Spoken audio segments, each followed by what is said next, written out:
Tonight's story is not a legend. It is not a rumor. It is a real event from history, so disturbing that many who lived through it never wanted to speak of it again. It happened on a single night in the North Atlantic, a night when 22 bodies were recovered, and an offshore rig built to be unsinkable simply ceased to exist. This is the story of the Ocean Ranger, where one storm, one failure, and one small mistake turned a floating city into a grave.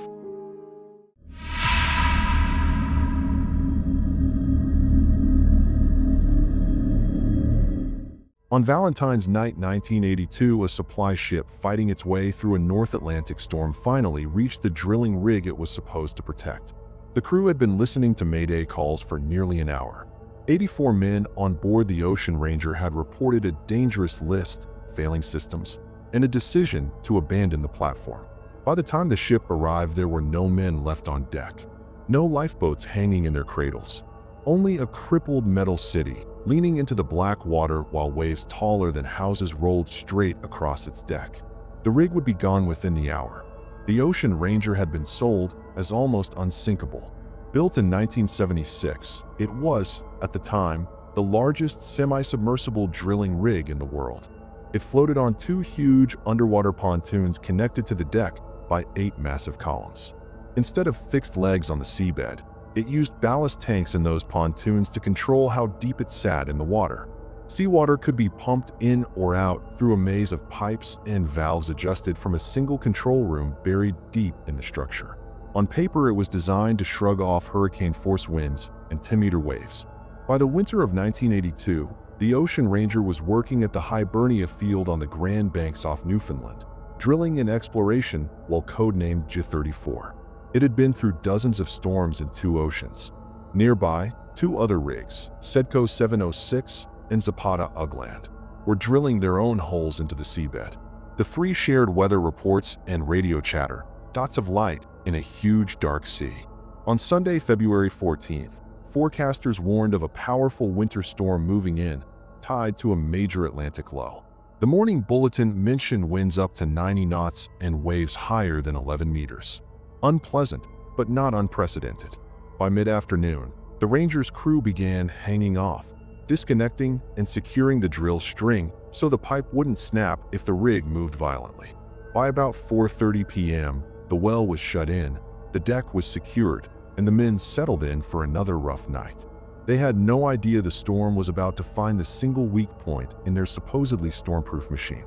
Around 7 p.m., the Sedco 706 took a direct hit from an enormous rogue wave. It tore away equipment and even ripped off a life raft.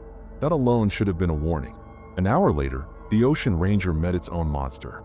A huge wave struck the rig and smashed a circular port light, essentially a window, in the ballast control room, about 8.5 meters above the normal waterline.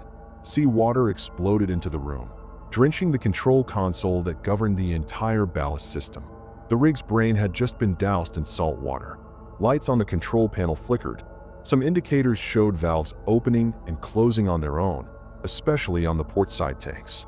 If those lights were telling the truth, the rig was quietly filling itself with water on one side. The crew cut power to the console, either because it shorted automatically or to prevent electrocution, and started mopping up. Someone went to find the electrician to hit a main kill switch located elsewhere. Nearly an hour crawled by before the ballast control system was fully shut down. Around 9 p.m., the Ocean Ranger radioed the other rigs. A port light had been broken, the control room had been flooded, but the situation is under control. For a while, that seemed to be true. Through the late evening, the 3 rigs and their support vessels continued to exchange weather reports.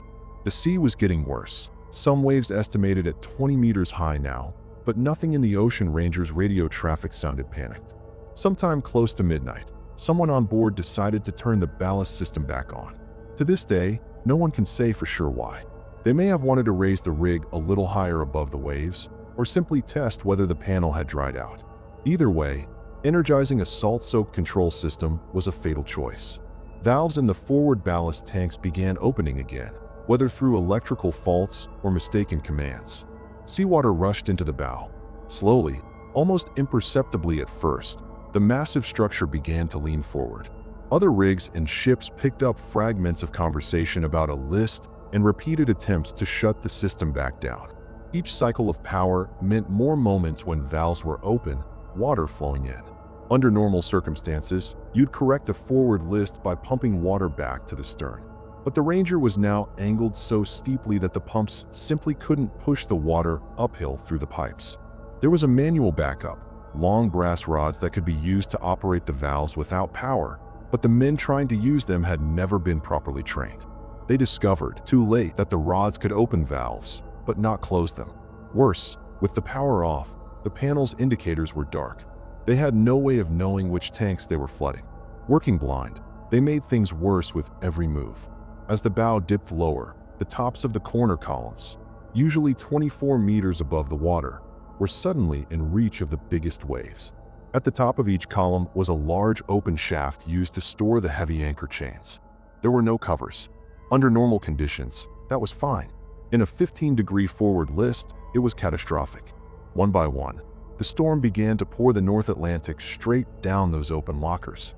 There were no sensors or alarms to warn the crew that hundreds of tons of extra water were now sloshing around inside the rig, far above the ballast tanks they were obsessed with. By the time anyone realized how bad the list had become, the Ocean Ranger was past the point of no return. Around 1 a.m., the rig sent out a mayday. The standby vessel Seaforth Highlander turned toward it, fighting hurricane-force winds and black seas.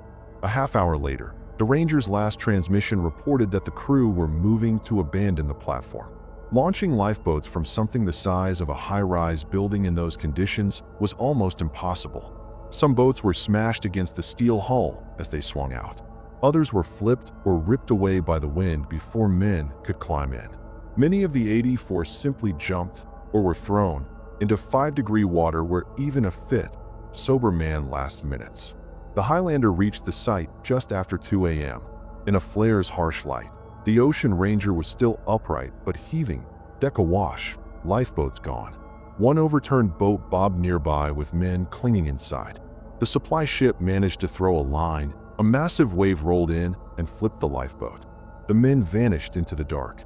Attempts to haul survivors aboard were beaten back by the same sea that had destroyed their refuge. By 3:10 a.m., the Ocean Ranger had capsized and disappeared from radar. No one on board survived. Only 22 bodies were ever recovered. Autopsies showed drowning, nearly all in a hypothermic state. In the weeks that followed, a joint Canadian and U.S. investigation tried to answer the question everyone was asking. How did the most advanced rig of its time sink in exactly the kind of storm it was advertised to withstand? The answer was a chain of failures. A single unprotected window where there should have been none. A critical control room with no waterproofing. Ballast operators given a few weeks of informal training and no emergency drills. No written procedures for a ballast system failure. Manual gear that few understood. Open chain lockers without covers. No sensors to screen that thousands of tons of extra water were flooding the wrong spaces. On top of that, lifeboats that couldn't handle North Atlantic extremes, and regulators who had trusted company assurances more than they should. In 1983, salvors raised the twisted remains of the Ocean Ranger only to tow it out and sink it again in deeper water, away from shipping lanes. 3 divers died in separate accidents during that operation alone. The disaster led to hard changes, tougher training and certification, mandatory immersion suits, redesigned lifeboats, better emergency procedures, and a new insistence on backup systems where once there had been only single points of failure.